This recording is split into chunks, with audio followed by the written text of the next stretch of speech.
Eu não estava sabendo se estavam me ouvindo. Muito bem, agora sim, com a gravação funcionando. Tudo bem, gente? Uma boa noite para vocês. Vamos iniciar então mais uma aula. Eu encaminhei para vocês o material, né, no nosso grupo, para que a gente possa sempre ter, né, o apoio. E vou compartilhar aqui também para que vocês possam ver.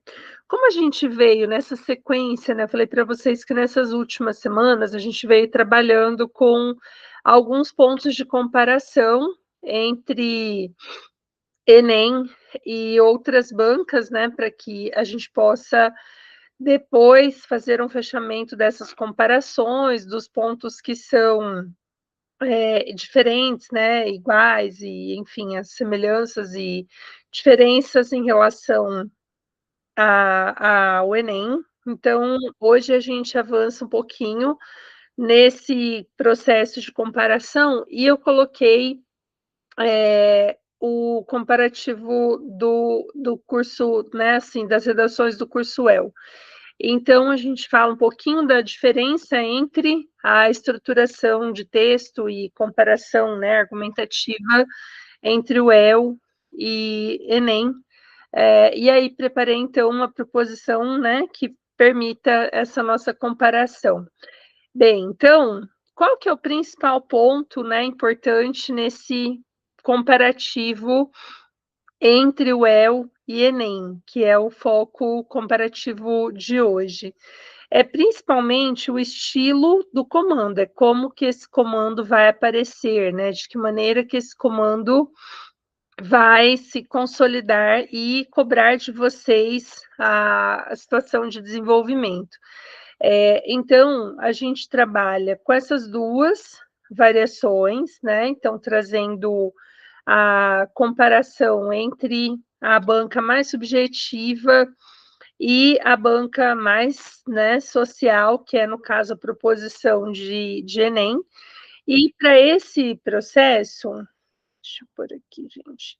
E para esse processo, então, eu trouxe uma primeira proposta, que foi a proposta do pós-cobrança, né, de prova um pouquinho diferente, que a UEL trouxe, não nesse ano especificamente passado, eu trouxe a proposta inicial para fazer a comparação e uma proposição, então, que se assemelha, né, no contexto de cobrança ao que eles vêm trabalhando mais recentemente. Então, qual que é um ponto bem importante? Se a gente olhar essa proposta, que foi a proposta de 2024, a gente percebe que a UEL ela trouxe uma dissertação de 20 a 25 linhas, numa extensão um pouquinho, né, menor do que o Enem, e a cobrança foi a partir de uma citação. Então, por exemplo, ele diz ali, né, com base na exposição de Abraham Shapiro, o autor do texto base, tá? Redija um texto dissertativo argumentativo em que discuta o seguinte pressuposto do autor: o diálogo também pode aumentar significativamente a satisfação pessoal e o prazer de viver daqueles que o praticam.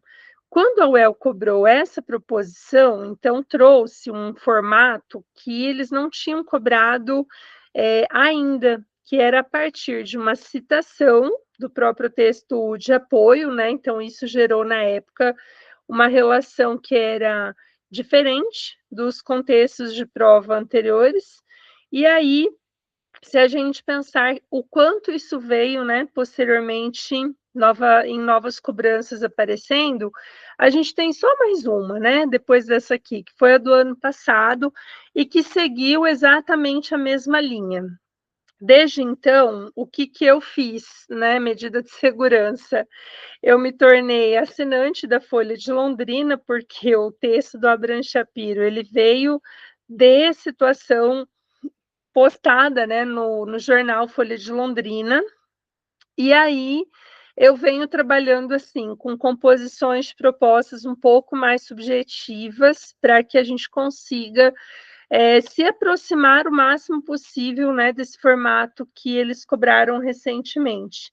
Então, se eu disser assim, olha, o que eles queriam exatamente, né, o que essa pessoa tirou de nota máxima aqui que a gente pode dizer que é significativo nesse processo.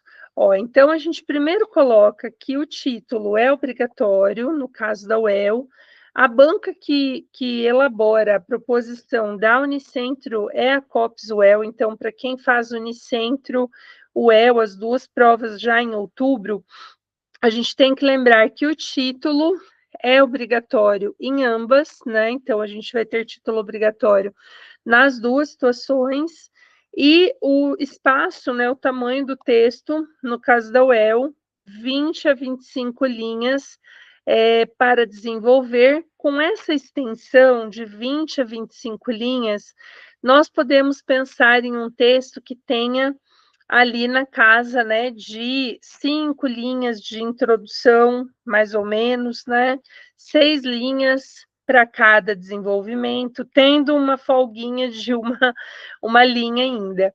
Então, eu sugiro, para anotação e observação do texto, que a gente trabalhe com umas 5 linhas de introdução, 6 linhas de desenvolvimento, né? Então, em média, tá, gente? Um dos seus argumentos talvez fique um pouquinho mais extenso, porque a gente tem 25, então dá para fazer, né? Um com 7, um com 6 linhas, e a conclusão com no máximo 5 linhas também. Claro que quando a gente fala de número de linhas exatas, assim, a gente não está querendo limitar o contexto de produção de vocês, né? Eu brinco sempre que a gente não está escrevendo um soneto, então é claro que não existe uma métrica perfeita, não existe uma composição que fosse indicando assim a perfeição dessa construção. Então é bem importante que a gente trabalhe com qual expectativa? Expectativa de não ter mais do que 3 linhas de distinção entre um parágrafo e outro. Então, a gente vai levar em conta essa relação, mas, ao mesmo tempo, vamos ter uma noção, assim, de que 5 ou 6 linhas não nos deixam errar quanto ao limite. O título não é contado nas linhas, né? Obrigatoriamente, o número de linhas não inclui o título, tem uma linha separada. Bom, então, olha, por favor, de novo aqui para a composição da frase tema. Vou expandir um pouquinho aqui para que a gente volte nela. Então, ela dizia: o diálogo também pode aumentar significativamente a satisfação pessoal e o prazer de viver daqueles que o praticam. Então, essa frase, tema, que é um método que a UEL usou nesses 2 últimos vestibulares, né, a gente pode dizer que eles usaram um trecho do texto, tá? Então, um trecho do texto como base temática, e os textos bem avaliados dessa produção aqui, eles foram textos que apresentaram uma boa análise do que foi proposto como ponto central da discussão. Reparem que, ó, vou avançar um pouquinho, o texto dessa aluna, né, de nota máxima desta prova, ele é um texto que traz exatamente essa configuração de um título que volta na palavra central, né, dessa proposta, e faz uma marcação daquilo que viria a discutir posteriormente.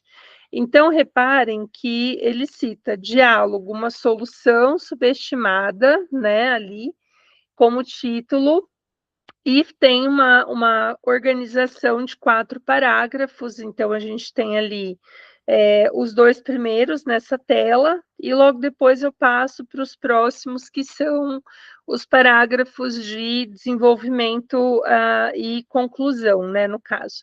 Então, vejam que ela começa contextualizando o tema, mas não com aquela obrigatoriedade que vocês normalmente têm quando fazem o desenvolvimento do texto do Enem, não com obrigação, né, necessariamente, de uma marcação de repertório. Ô, gente, só confirma para mim, está aparecendo o slide aqui para vocês? Eu falei para o pessoal no começo, eu estou iniciando trabalho com esse computador hoje, finalmente, né, gente? Ó, pelo amor de Deus. Só que eu estou com dúvida. Ah, tudo bem. É porque eu desci um pouquinho a tela para abrir o slide, eu achei que tinha ficado, que não estava aparecendo para vocês. Então tá tudo bem. Ó, então vamos lá. Nessa parte, o que eu queria destacar? Introdução, sem a obrigatoriedade de um repertório, como a gente trabalha normalmente para o Enem, é uma abertura de contextualização, né? Então, a gente vai marcar aí uma organização dessas 5 linhas que inclui contexto, tá, do tema, contextualização da temática. Reparem que ela faz uma contextualização que envolve uma referência histórica, né? Então, ela diz que em um período de intensa polarização política, né? Perdão, polarização e elevado número de disputas, um conceito tem a capacidade de amenizar o cenário, o diálogo. Então, ela vai buscar uma relação que é uma relação de conceito, de contexto, mas não com uma citação, não com fato histórico, não com aquela obrigação de que haja, né, um repertório que tenha fonte, autoria. É realmente um comentário geral sobre a situação temática que ela usa aqui. Ela problematiza, né? Então, reparem que ela diz: por mais que muitos abominem ouvir, né? Perdão, ouvir e respeitar a opinião alheia, essa comunicação pode fomentar significativamente a satisfação pessoal e o prazer de viver, pois tende a encontrar equilíbrios e melhorar condições de vida daqueles que a exercem. Então, eu posso afirmar que a gente tem aqui a problematização e depois a gente tem elaboração de tese. E nessa tese, o que é importante vocês colocarem como um ponto de observação? Sempre retomar termos centrais da frase temática do nosso texto, da nossa proposta.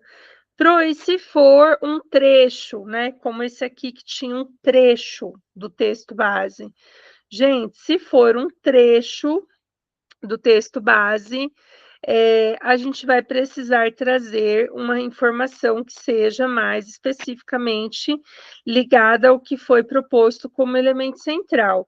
Então, eu diria que a gente vai precisar de bastante cautela na elaboração dessa tese para não parecer que a gente está fazendo a tese Enem. Então, o desafio de vocês que vieram se preparando, né, para essas variações de estrutura, e a gente falou muito sobre Enem no nosso curso, até esse momento, vamos falar mais ainda, é importante que a gente vá fazendo esses comparativos para vocês perceberem que aqui ela não fala nada de problemas que envolvam omissão estatal, dificuldades para referenciar alguma questão social, desigualdade social.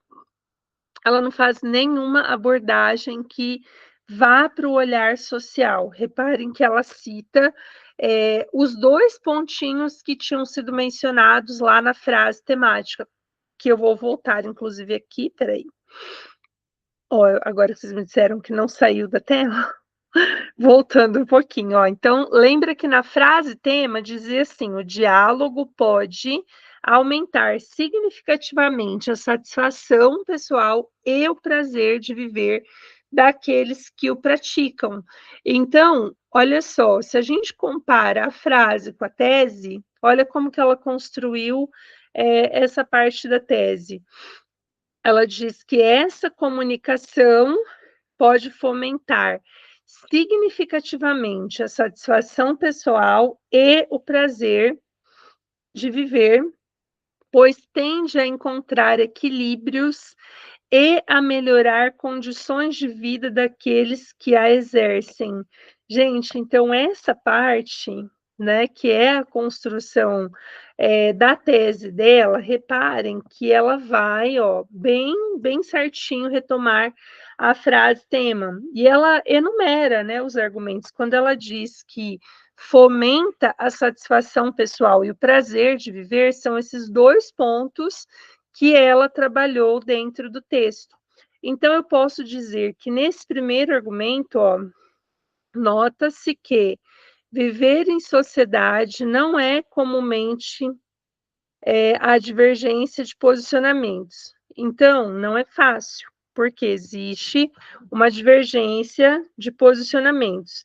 Eu posso dizer, então, que essa relação que ela propõe aqui, ela vai trazer para a gente, digamos assim, claramente a retomada daquele pontinho da tese.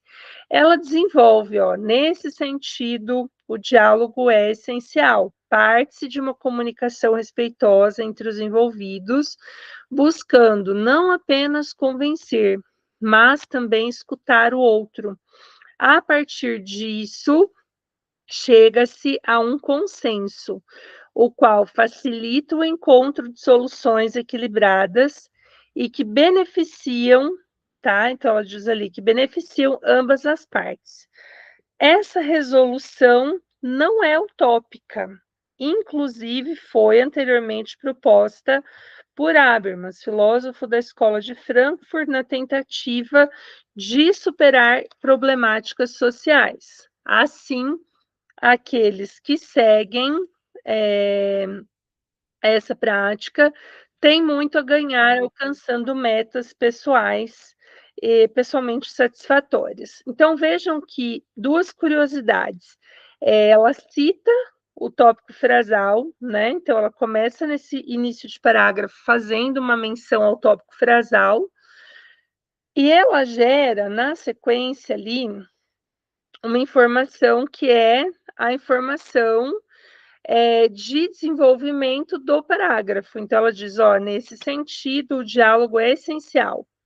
E aí ela propõe que é essencial porque explica, sustenta essa argumentação, e lá no final é que ela vai realmente trazer para a gente essa percepção de comprovação e fechamento da ideia.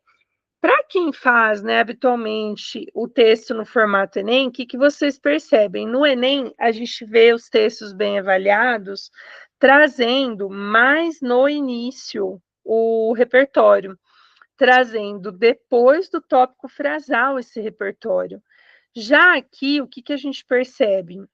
Não apareceu logo depois, está mais ao final, numa posição que seria uma posição de confirmação, né, dessa ideia. Então, isso a gente vai ter que levar em conta, porque é um fator diferente. Olhem o segundo argumento, deixa eu avançar um pouquinho aqui. Nesse segundo argumento, ela começa, olha só, com o segundo ponto, e olha quem que ela retoma na elaboração desse segundo argumento, ó. Nesse sentido, então, além disso, esse conceito explicado por Abraham Shapiro como uma ferramenta comunicativa torna a vida mais prazerosa, porque viver tranquilamente com confiança mútua é melhor do que viver brigando, persuadindo e desrespeitando opiniões. Então, ela cita o Shapiro. Quem que era o Shapiro? O autor do texto base, e ela retoma, porque era um trecho, né, a proposta, então ela retoma as 2 referências e vai trazer para a nossa construção um outro ponto de sustentação, né? Ela diz, ó, outro ponto é a importância do diálogo para a democracia, já que através dele a liberdade de expressão e outros direitos são assegurados, evitando o silenciamento de minorias e proporcionando maior qualidade de vida. O problema é que ele nem sempre é exercido pelo povo. E aí vai dizer, então, que tem um contraponto fechando esse parágrafo. O que eu queria propor para vocês, que é um fato importante. Gente, esse texto, então, ele cita outro ponto que sustenta essa mesma relação que ela tinha apresentado no parágrafo. E aí, reparem que nesse segundo desenvolvimento, ela citou o Shapiro e citou o exemplo ali, quando ela fala das minorias né, do silenciamento, é um exemplo concreto.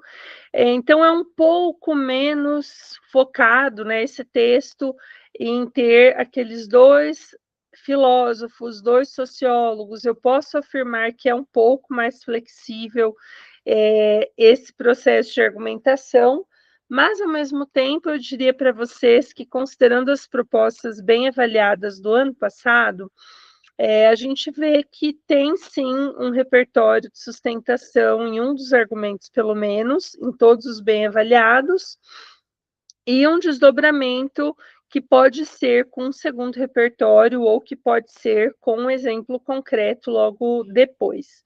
Então, esse ponto, né, a gente poderia dizer que seria importante de vocês levarem em consideração. E a conclusão, reparem que também tem aqui algo que eu queria chamar a atenção de vocês, ó. Então, a obra, antes de tudo, o conceito, né, e as conclusões feitas a partir dela, provam que essa ferramenta tem o poder de auxiliar individualmente aqueles que a praticam, além do potencial de atenuar períodos conflituosos. Então, não se deve subestimar essa solução poderosa. Quem quer ser escutado tem que escutar. Então, não tem uma solução, tá? Reparem que os desenvolvimentos, eles não são desenvolvimentos como no Enem, que tem aquele formato tão particular, né, de análise social, muito mais, realmente muito mais aberta essa discussão.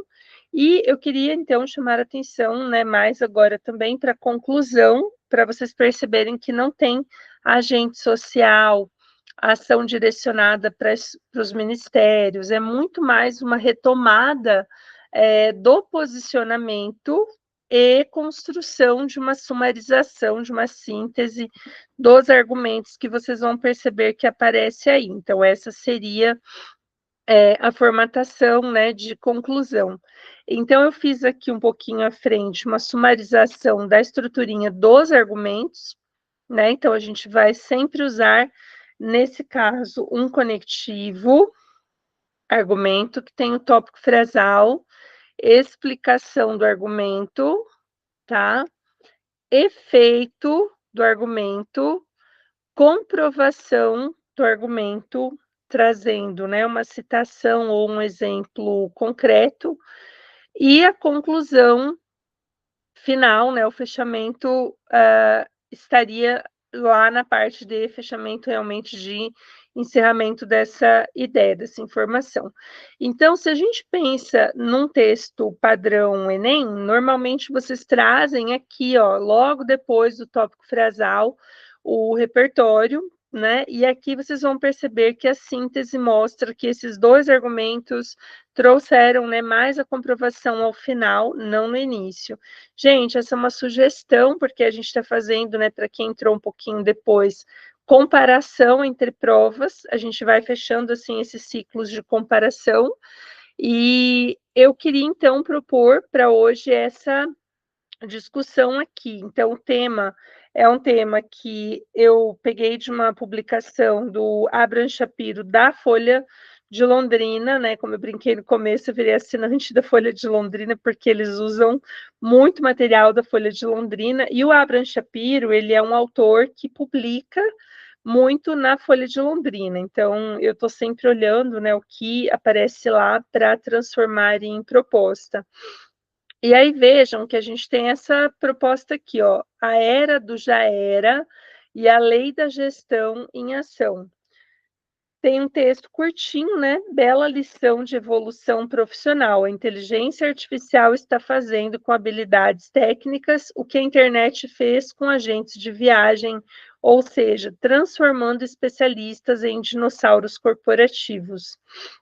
Como o grande Peter Drucker profetizou há décadas, o conhecimento se tornou o principal recurso econômico. Só que agora esse conhecimento mudou de endereço, saiu das competências técnicas e migrou para capacidades genuinamente humanas.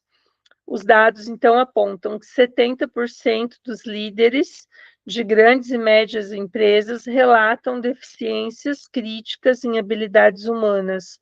Comunicação lidera o ranking das carências e 46% citam como problema. Em seguida, vem a comunicação, vem o trabalho em equipe e pensamento criativo. Em resumo, as competências que pareciam antes, né, entre aspas, frescura de RH, viraram habilidades procuradas no mercado. Num mundo hiperconectado, quem não souber conectar-se genuinamente com outros humanos será desconectado do mercado de trabalho. Então, eu peguei esse trecho, destaquei uma frase para a proposta UEL, que é essa aqui, ó.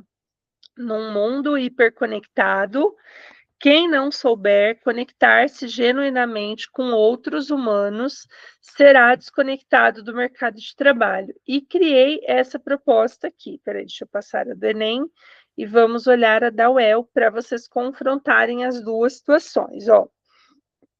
Então, a proposta diz assim: com base na exposição acima, redija um texto dissertativo argumentativo em que discuta a seguinte afirmação do autor, Abraham Shapiro: num mundo hiperconectado, quem não souber conectar-se genuinamente com outros humanos será desconectado do mercado de trabalho. Gente, então, olha só, essa daqui, que é a proposta UEL, se de repente você falar assim, eu não vou fazer o UEL, eu faço Unicentro. Eu posso fazer essa mesma proposta para a Unicentro? Pode, tá? Então, vocês podem fazer para o UEL ou para a Unicentro, e eu coloquei essa proposta a partir de um trecho. Por que que eu coloquei o trecho, né? Enquanto vocês estão relendo aí. Justamente porque a intenção seria que vocês extraíssem do trecho o que tem de importante na concepção de vocês. Eu quero que vocês pensem o que tem de importante nesse trecho. Como que eu interpreto, né, isso que está aí nesse trecho? Então, se vocês olharem essa parte do que está no trecho, de quais são as percepções, eu queria que vocês observassem, assim, termos, palavras que vocês considerariam muito importantes nesse trechinho e que, na opinião de vocês, são pontos que vão obrigatoriamente ser levados em consideração quando vocês estiverem escrevendo essa redação. Então, eu queria que vocês pensassem um minutinho em o que essa proposta quer. A do Shapiro, do diálogo, abordava o diálogo, né, na sua concepção de comunicação, e aí eu quero que vocês pensem, bom, dessa daqui, o que eu devo fazer para atender bem essa proposta?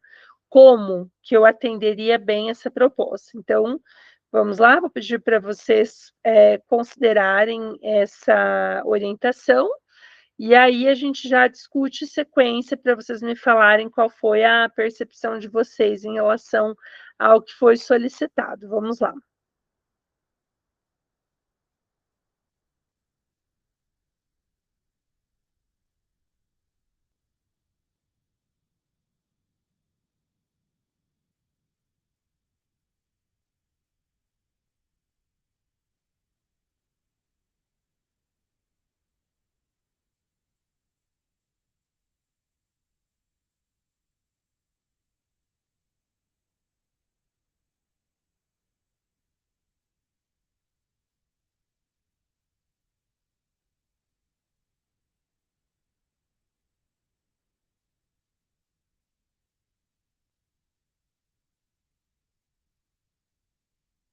Ok, gente.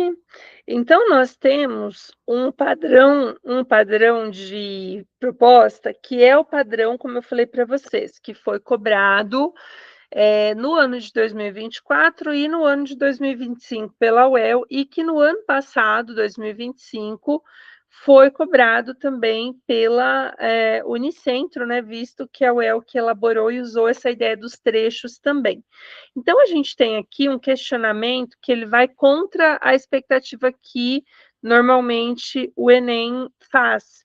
Reparem que ele propôs que você discuta a afirmação Então, significa que a sua tese será construída a partir do trecho, então eu vou usar a base da tese, né, aliás, usar a base do trecho para construção da tese, tá? A gente vai levar em conta isso. E eu disse que é uma questão oposta ao Enem, porque num mundo hiperconectado, quem não souber conectar-se genuinamente com humanos será desconectado do mercado de trabalho. Eu posso partir de qual pressuposto, gente? O avanço tecnológico ele trouxe uma ampla, né, construção de disseminação, de acesso às diferentes formas de evolução tecnológica no mercado de trabalho. E muita gente vai defender justamente o quê? Que a máquina vai substituir o ser humano. Só que a proposta te fez um convite a pensar no lado oposto. Nesse mundo hiperconectado, nesse mundo repleto de relações tecnológicas, quem não conseguir ter características, habilidades humanas é que vai se desconectar do mercado de trabalho, ou seja, não terá um espaço, né, devido, adequado no mercado de trabalho, não conseguirá ter boas oportunidades no mercado de trabalho.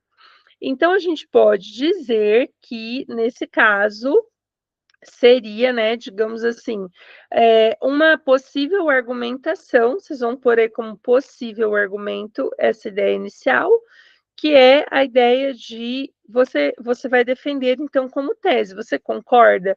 Na sua concepção, realmente as habilidades humanas, elas hoje fazem diferença num universo hiperconectado? Você acredita que nesse contexto, primeiro argumento, segundo argumento, alguém com habilidades comunicacionais, relacionais, alguém que se relaciona bem, se comunica bem, tem boas formas, né, de relacionar-se com as pessoas, vai ter uma tendência a melhores oportunidades no mercado de trabalho? Então, se a gente for pensar que esse é o propósito que a proposta trouxe como discussão, é nesse contexto que eu quero que vocês pensem na tese, então, concordando ou discordando desse ponto, e trazendo dois argumentos que sustentem isso. As habilidades humanas tornaram-se raras num universo onde tudo gira em torno da tecnologia.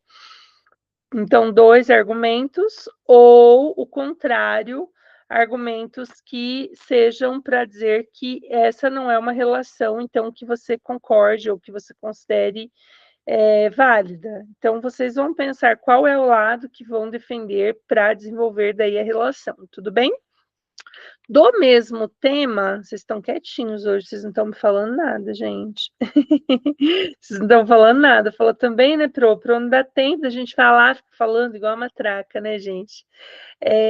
A tese, então, da UEL, ela vai por um lado de quem analisa se o humano tem diferencial, né, nesse mercado de trabalho que supervalorizou o tecnológico. E o do Enem, o que eu fiz por oposição? Ó, eu pedi os impactos da inteligência artificial no mercado de trabalho. Então, essa proposta, que será a proposta Enem, ela vai por um caminho que é o da problemática social que vocês estão acostumados. Então, na proposta do Enem, o que vocês vão fazer? Aqui vocês vão analisar os efeitos que o excesso de tecnologia trouxe para o mercado de trabalho. Então, a gente pode olhar com viés social. Lembra que o Enem nós vamos olhar com viés social. E a gente vai especificamente falar de mercado de trabalho, como isso impactou o modelo de trabalho, como isso impactou as relações profissionais, certo? Então, se a gente falar assim, olha, nesse segundo tema, que é o tema Enem, qual orientação principalmente que eu quero que vocês tragam? Olhar num contexto social. Olhar num contexto social. E aí a gente vai levar em conta essa relação de potencial mudança na construção dos empregos, na forma como as pessoas lidam com essa relação, no ambiente de trabalho, a maneira como isso trouxe a necessidade de uma atualização, né, dos indivíduos nesse espaço. Então, é muito importante que no tema Enem vocês voltem o olhar para esse aspecto que vai para o contexto social. Então, eu posso falar de desemprego estrutural? Desemprego estrutural, cuidado para não ir muito para generalização, né? A gente pode dizer que isso gerou mudanças significativas na distribuição das oportunidades de trabalho. Gente, hoje, deixa eu ver se eu acho que eu printei, que eu printo um milhão de coisas que eu vejo e fico assim pensativa. Deixa eu ver se foi hoje ou se alguém de vocês viu, depois também eu posto ou vocês. Mas eu vi uma postagem em algum lugar, não, eu não printei aqui não, acho que foi no meu tablet, dizendo que tem países que estão usando já os robôs de limpeza. Vocês vão dizer, eu tenho robô de limpeza, aquele que fica passando lá no chão. Mas não é esse não, gente, é o robô humanoide, é um robô humanoide. Lembram dos Jetsons, que tinha a Rose? Vocês não são dessa época, né? Vocês são jovens. Tinha um desenho na época da minha, né, remota infância, se perguntarem para os pais, para os avós, eles vão lembrar, que se chamava Os Jetsons. E esse desenho, Os Jetsons, eu não salvei não, estou olhando aqui, mas não.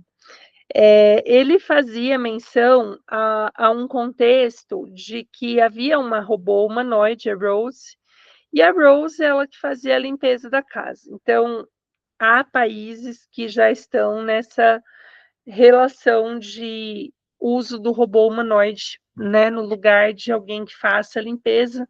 E então a gente vai percebendo assim que é claro que vai existir uma redução das oportunidades de trabalho, mas cuidado para não ir muito para o genérico do aspecto do desemprego estrutural geral. Acho que é importante falar dessa mudança, né? E o outro impacto, então, além da mudança nas relações, houve uma mudança na perspectiva da preparação para esse mercado de trabalho.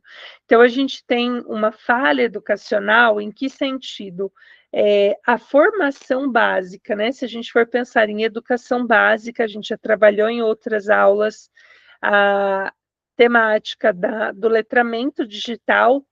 Então, a gente não tem uma formação básica que efetivamente tenha uma boa formação de letramento digital. E aí, se a gente for por esse aspecto de não temos uma boa formação digital, isso vai gerar qual o impacto hoje? Esse processo da inteligência artificial no mercado de trabalho, uma necessidade de mudanças dentro do viés educacional. Então, eu posso olhar, por isso eu disse para vocês, o olhar para o tema do Enem tem que ser mais social.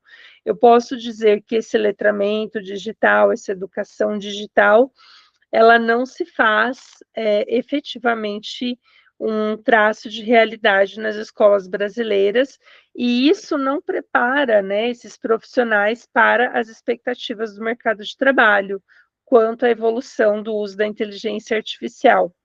E então não só desemprego, mas a necessidade de olhar para a falha no processo educacional e o quanto isso tem reproduzido indivíduos que estão tecnicamente, educacionalmente falando, né, despreparados para a necessidade de um contexto tecnológico nesse ambiente de trabalho.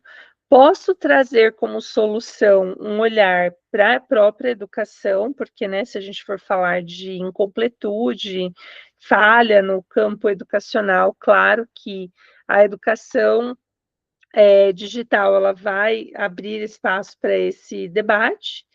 E em relação a questão da primeira discussão sobre o desemprego estrutural, eu posso trabalhar uma solução só, né? Essa ideia da educação digital no âmbito da formação dos indivíduos desde o processo escolar e não só, né, gente? Eu digo que as próprias empresas devem oferecer oportunidade de atualização no contexto tecnológico para os funcionários, a fim de prepará-los para essas adaptações necessárias.